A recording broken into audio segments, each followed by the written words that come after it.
एक समय की बात है। राजू नाम का एक लड़का अपने शहर से दूर किसी दूसरे शहर में नौकरी करता था।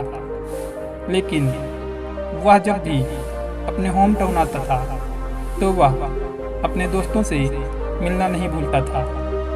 दोस्तों की रियूनियन होती थी और रियूनियन के सभी दोस्त जिस जगह मिलते थे वह था शहर का फेमस लस्सी वाला।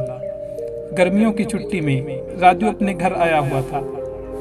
उसने अपने दोस्तों को फ़ोन कॉल किया और लस्सी वाले की दुकान पर आने के लिए बोला। राजू और उसके दोस्त लस्सी वाले के दुकान पर पहुंच गए। लस्सी के लिए ऑर्डर किया। गर्मियों के दिन थे, ऊपर कनात लगी हुई थी। सभी बैठकर लस्सी की प्रतीक्षा कर रहे थे। हंसी मजाक चल रही थी। तभी एक बूढ़ी अम्मा राजू के सामने आकर खड़ी हो गई। 75 से 80 साल उनकी उम्र रही होगी। हाथ में लाठी थी, आंखें धसी हुई थी, जुबान लड़खड़ा रही थी, कमर झुकी हुई थी, चेहरे पर भूख दिख रही थी। उस बूढ़ी माँ ने बस इतना सी बोली, बेटा ऊपर वाले के नाम पर कुछ दे दो। राजू के सामने उसने हाथ फैला दिए। राजू से रहा नहीं गया। वैसे राजू भिखारियों को भीख नहीं देता था, लेकिन पता नहीं उस दिन क्या हुआ। अपने आप उसका हाथ वॉलेट की तरफ चला गया और सिक्के ढूंढने लगा। अचानक राजू के पास दूसरा आइडिया आया। उसने अपना वॉलेट अपने जेब में रख लिया।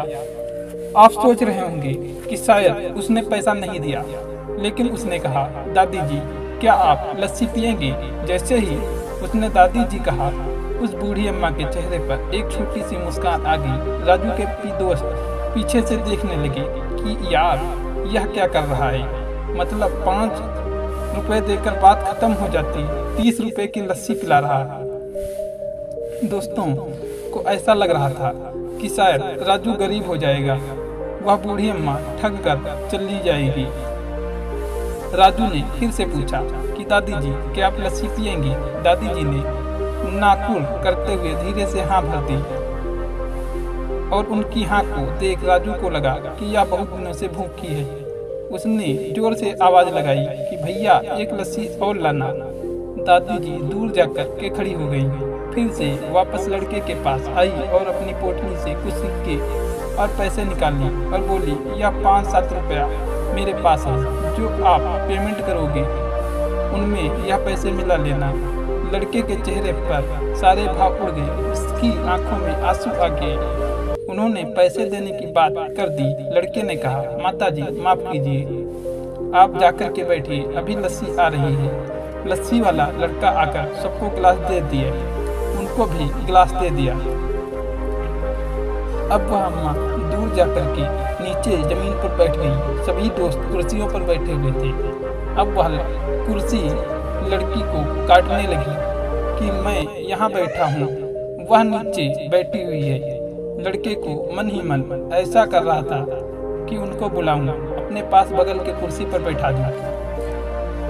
लेकिन फिर लग रहा था कि लोग सोचेंगे अजीब आदमी है, भीख मांगने वाली महिला को यहाँ बिठा रहा है। अचानक राजू का दूसरा ख्याल आया। वह अपनी कुर्सी से उठा और उनके पास जाकर के नीचे जमीन पर बैठ गया। दोस्त देख रहे थे कि क्या हरकत कर रहा है। तभी वह लस्सी वाला दूर से आवाज लगाई, भैया इधर आइए, 2 कुर्सी आपके लिए भिजवा रहा हूँ। नौकर 2 कुर्सी लेकर आया। दादी जी उस लड़के पर बिठाया। उसके बाद में वह लस्सी वाला बोला, सर जी धन्यवाद, मत कहिएगा, क्योंकि मेरे दुकान में तो ग्राहक हमेशा आते हैं, लेकिन इंसान कभी कभार आते हैं। आज आपने यहाँ आकर के और यह सब करके मेरी आंखें खोल दी, मुझे बहुत बड़ी बात सिखा दी। अब मैं कोशिश करूँगा कि मेरी दुकान के आसपास अगर कोई ऐसा दिखे तो मैं उसे फ्री में लस्सी पिलाऊंगा। दोस्तों इस कहानी से हमें बहुत बड़ी सीख सिखाती है। मदद करते चलिए, मुस्कान बांटते चलिए। अगर आपको ऊपर वाले ने इस काबिल बनाया है कि आप किसी की मदद कर सके, तो मदद करने के लिए पीछे मत हटिए। कई लोग कहते हैं कि भिखारियों को भीख नहीं देनी चाहिए। आप पैसा मत दीजिए, लेकिन अगर कोई गरीब आदमी दिख रहा है तो राजू की तरह भोजन जरूर करवाइए। धन्यवाद।